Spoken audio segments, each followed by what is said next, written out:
வணக்கம் நண்பர்களே. இந்த வார விஓடி சீரீஸில் நம்ம விடையளிக்க போகிற கேள்வி என்ன தெரியுங்களா? இந்த இஞ்சி நம்ம சகஜமாக பயன்படுத்துகிறோம் நம்ம சமையலுக்கு. இஞ்சியோட தோல் சீவி நம்ம பயன்படுத்துகிறோம். அப்போ இஞ்சியோட தோலில் ஏதாவது விஷம் இருக்கா? இஞ்சிக்கு தோலோடு சாப்பிட்டா ஏதாவது விஷம் ஆகிடுமா அப்படின்னு நிறைய பேர் கேட்டிருக்காங்க. அதுக்கு நம்ம பதிலளிக்கலாம் வாங்க.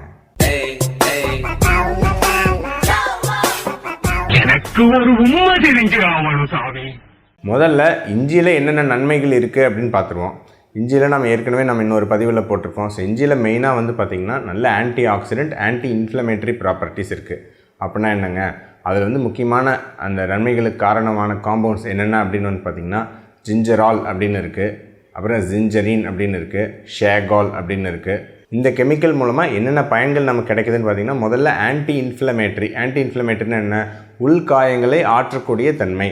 சரிங்களா? அதாவது இப்போ ஒரு முட்டு வலி இருக்குது, அந்த மாதிரி இருக்குன்னா நம்ம முட்டு வீங்கி இருக்கும், அதில் உள் காயங்கள் இருக்கும், அதுதான் இன்ஃப்ளமேஷன் சொல்லுவோம்.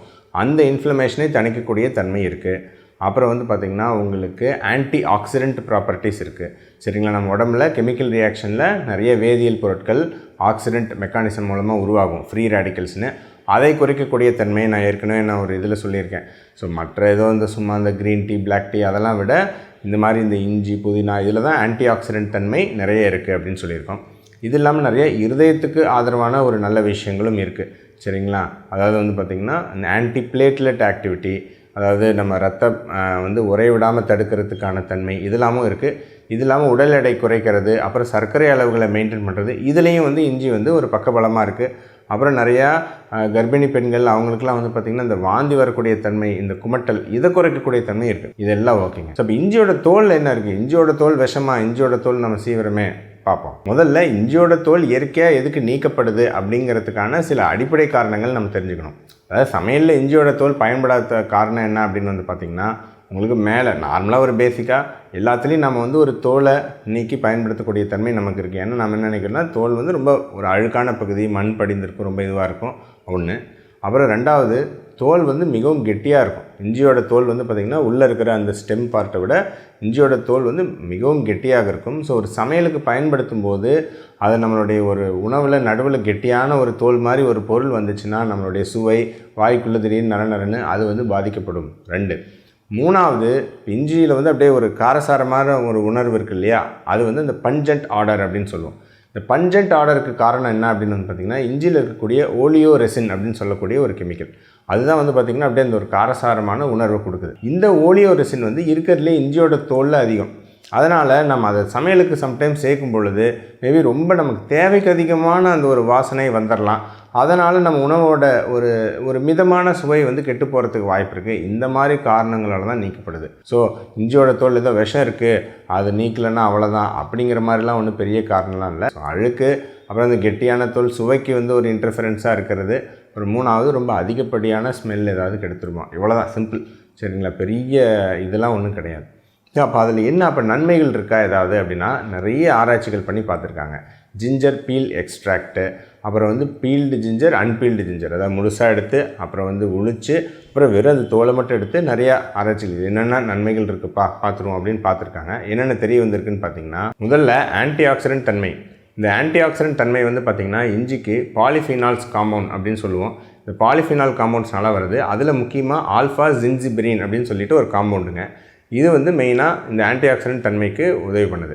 ஸோ இது பார்த்திங்கன்னா ஆராய்ச்சிகள் படி இஞ்சியோட தோலில் தான் இருக்கிறதுலே இந்த ஆல்ஃபா ஜின்ஜிபிரின்னு சொல்லக்கூடிய இந்த காம்பவுண்ட் 2 மடங்கு, அதோட ஃப்ளஷை விட 2 மடங்கு அதிகமாக இஞ்சியோட தோலில் தான் இருக்குது. ஸோ அப்போ பெரும்பாலும் நான் சொன்ன அந்த நன்மைகள் எல்லாம் அந்த தோலில் தான் 2 மடங்கு அதிகமாக இருக்குது அப்படிங்கிறத நீங்கள் ஞாபகம் வச்சுக்கணும். இது மட்டும் இல்லாமல் உங்களுக்கு இஞ்சியோட தோலில் இந்த மாதிரியான காம்பவுண்ட்ஸும், இந்த ஓலியோ ரெசின் அதெல்லாம் சொன்னேன் இல்லைங்களா, இதெல்லாம் இருக்கிறதுனால இது உங்களுக்கு பெருங்குடல் புற்றுநோய், கோலன் கார்சினோமா, இதை தடுக்கக்கூடிய வல்லமை இருக்கா அப்படின்னு ஆராய்ச்சி பண்ணியிருக்காங்க. அதில் இருக்கிறதுலே இஞ்சியோட உள்ளே இருக்கக்கூடிய அந்த ஃப்ளஷ் பகுதியை விட அந்த தோலுக்கு தான் பெருங்குடல் அல்லது மலக்குடல், இதை இதில் வரக்கூடிய புற்றுநோய்களை தடுக்கக்கூடிய தன்மை அதிகம் இருக்குது அப்படின்னும் ஆராய்ச்சிகளில் நிரூபணமாக இருக்குது. மூணாவது, நம்ம வயிற்றுக்கு கெடுதலை ஏற்படுத்தக்கூடிய பாக்டீரியாக்கள், இதை தடுக்கக்கூடிய தன்மையும் இஞ்சியோட தோலுக்கு மிகவும் அதிகமாகவே இருக்குது. உதாரணத்துக்கு பார்த்திங்கன்னா, நார்மலாக நம்ம வெளியே சாப்பிட்டோம்னா ஃபுட் பாய்சனிங் ஆகும் இல்லைங்களா. ஸோ அதுக்கு காமனாக விளைவுகள் ஏற்படுத்தக்கூடிய பெசிலஸ் சீரியஸ், அப்புறம் ஸ்டெஃபலோகாக்கஸ் ஆரியஸ், இந்த மாதிரியான ஈகோலை, இந்த மாதிரியான பெரும்பாலான இந்த வயிறுக்கு உபாதை ஏற்படுத்தக்கூடிய நிறைய கிருமிகளை வந்து தடுக்கக்கூடிய தன்மை இஞ்சியோட ஃப்ளஷை விட இஞ்சியோட தோலில் அதிகமாக இருக்குது. இது மட்டும் இல்லாமல் இதுக்கு ஒருபடி மேலே போய் உங்களுக்கு நம்ம நார்மல் இஞ்சி தோல் மாதிரியே உங்களுக்கு உருளைக்கிழங்கோட தோல், வெங்காயத்தோட தோல், பூண்டோட தோல் இதெல்லாம் கம்பேர் பண்ணி பார்த்துருக்காங்க. இதில் எதுப்பா நன்மை அதிகமாக இருக்குது அப்படின்னு. எதுக்காக அப்படின்னா ரொம்ப நல்ல எண்ணத்துலாம் கிடையாதுங்க. ஃபேக்ட்ரியில் நிறைய இதெல்லாம் வந்து நம்ம சமையலுக்கு அல்லது உணவு தயாரிக்கிறது பயன்படுத்துவாங்க. இந்த தோல் எவ்வளோ வேஸ்ட்டாகவும் யோசிச்சு பாருங்கள். அதெல்லாம் அவங்க நீக்கின பிறகு இந்த தோலில் ஏதாவது நன்மை இருக்குதுன்னு தெரிஞ்சால் இதையும் நம்ம ஒரு அமௌண்ட்டு போட்டு இது ஒரு பேக்கேஜ் போட்டு வித்தரலாம்ல. ஒரு ஸ்பெஷல் எக்ஸ்ட்ராக்ட், ஆர்கானிக் எக்ஸ்ட்ராக்ட் அப்படிங்கிற மாதிரி போட்டு அதுக்காக மக்கள் ஏதோ ஒரு எண்ணத்தில் அரேஞ்ச் பண்ணி பார்த்துருக்காங்க. அதில் வந்து நம்மளோட ஒரு தவறான புரிதல்களும் சிலது நீங்குது. ஸோ அவனுக்கும் லாபம், நமக்கும் ஒரு 4 விஷயம் நல்ல விஷயங்கள் தெரியுது. அந்த வகையில் வந்து பார்த்தா அதில் கம்பேர் பண்ணும்போது இந்த மற்ற நான் சொன்ன இந்த வெங்காயம், பூண்டு, அப்புறம் வந்து உருளைக்கிழங்கு தோல்லாம் கம்பேர் பண்ணி பார்த்துருக்காங்க.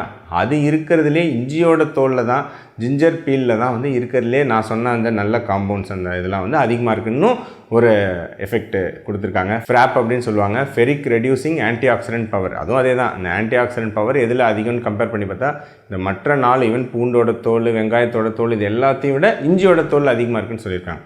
ஸோ இந்த ஆன்டி ஆக்சிடென்ட் தன்மை, அப்புறம் வந்து பார்த்திங்கன்னா மலக்குடல் புற்றுநோய் தடுக்கக்கூடிய தன்மை, இது எல்லாமே வந்து பார்த்திங்கன்னா அப்புறம் பாக்டீரியா கெடுதலான பாக்டீரியாக்களை வளர விடாமல் தடுக்கக்கூடிய தன்மை, இது எல்லாமே இஞ்சியோட தோலில் அதிகமாகவே இருக்குது.